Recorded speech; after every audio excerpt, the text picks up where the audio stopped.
नमस्कार. मी Shridhar Kulkarni, AMFI registered mutual fund distributor, ARN number 1764.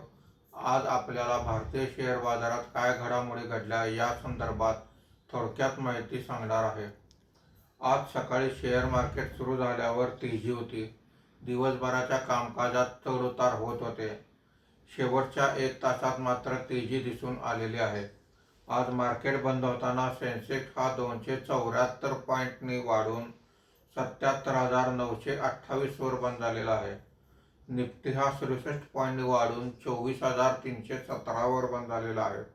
काल संध्याकाळी अमेरिकेमध्ये व्याज दरात कोणताही बदल करण्यात आलेला नाही.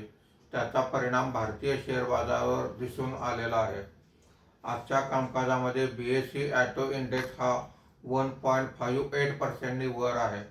BSE एनर्जी इंडेक्स हा 0.73% वर आहे. BSE रियालिटी इंडेक्स 2.10% खाली आहे. Nifty mid cap index 0.35%, Nifty small cap index 0.56% खाली आहे. आजच्या कामकाजामध्ये निफ्टीमध्ये वाढलेले मुख्य शेअर्स पुढील प्रमाणे: Mahindra and Mahindra 1.92%, coal India 1.74%, Maruti Suzuki 1.72%, Eicher motors 1.70% अशी वाढ आहे. आज निफ्टीमध्ये घसरलेले मुख्य शेअर्स पुढील प्रमाणे: Adani port 3.23%, HDFC life insurance 2.03%, Shriram finance 1.68%, UltraTech cement 1.26% अशी घसरण आहे. धन्यवाद.